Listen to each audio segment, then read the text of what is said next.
از طلحه ابن عبیدالله روایت شده که چون پیامبر صلی الله علیه و سلم هلال ماه را میدید میفرمود: بار خدایا، این ماه را با امن و ایمان و سلامتی و اسلام بر ما نو کن. پروردگار من و تو الله است، ماه هدایت و خیر باش.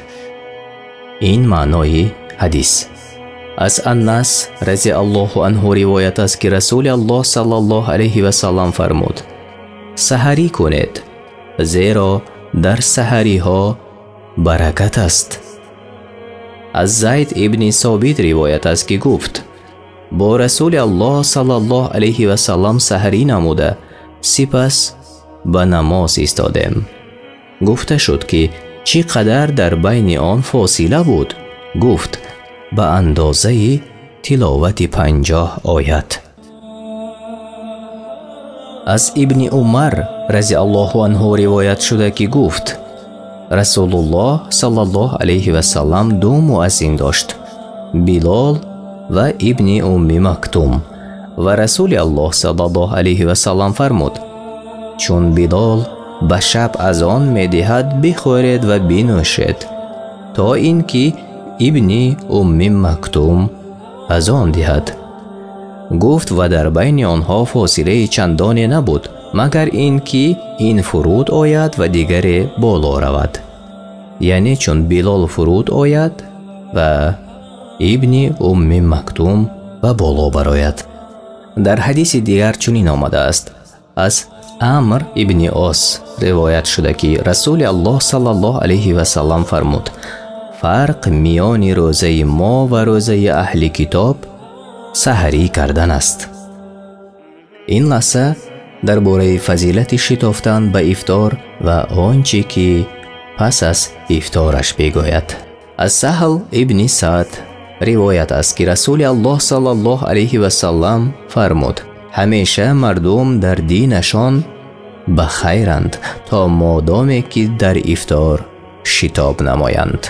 از ابو عطیه روایت شده که گفت: من و مسروق بر عایشه رضی الله عنها داخل شدیم.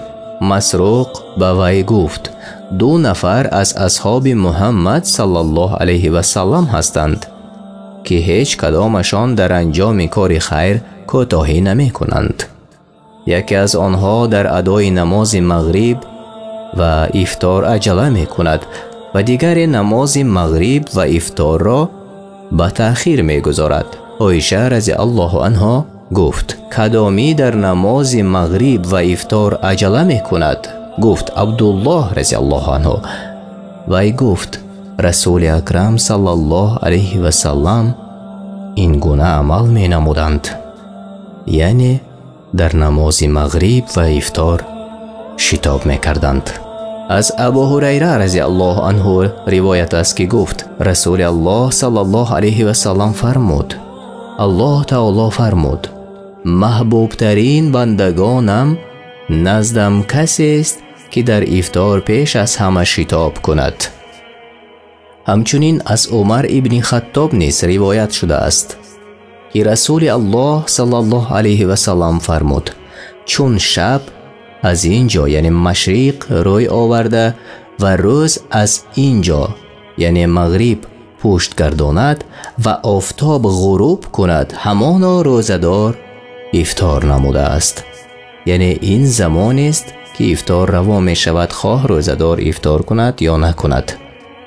از ابو ابراهیم عبدالله ابن ابو افوا رضی الله عنه روایت شده که با رسول الله صلی الله علیه و سلم در حالی که روزه داشت رفتیم و چون آفتاب نشست برای بعضی از افراد گروه فرمود: فلانی پایان شو و برای ما سویق یعنی طلقان ارد سفید را به آب آمیزش کن. گفت: یا رسول الله باشد تا خوب شب شود. فرمود: پایین شو و برای ما طلقان را به آب آمیزش کن. گفت: هنوز که روز است. فرمود: پایین شو و برای ما سویق را با آب خلط کن، یعنی آمیزش کن. گفت بعد وی پایین شده برایشان تلقان را با آب آمیزش کرد و رسول الله صلی الله علیه و سلم آشامید و فرمود چون دیدی که شب از اینجا روی آورد به تحقیق روزه‌دار افطار کرده است و با دستش به طرف شرق اشاره نمود. از سلمان ابن عامر زبیی صحابی رضی الله عنه روایت است که پیامبر صلی الله علیه و سلم فرمود هرگاه یکی از شما افطار نمود باید به خرما افطار نماید و اگر نیافت باید به آب افطار کند زیرا آب پاک کننده است. از انس روایت شده که گفت رسول الله صلی الله علیه و سلم به چند دانه رطب یعنی خرمای تازه افطار می نمود. اگر خرمای تازه نمی بود پس به چند دانه تمر یعنی خرمای خشک و اگر چند دانه تمر نیز نمی بود چند جرعه آب می نوشید.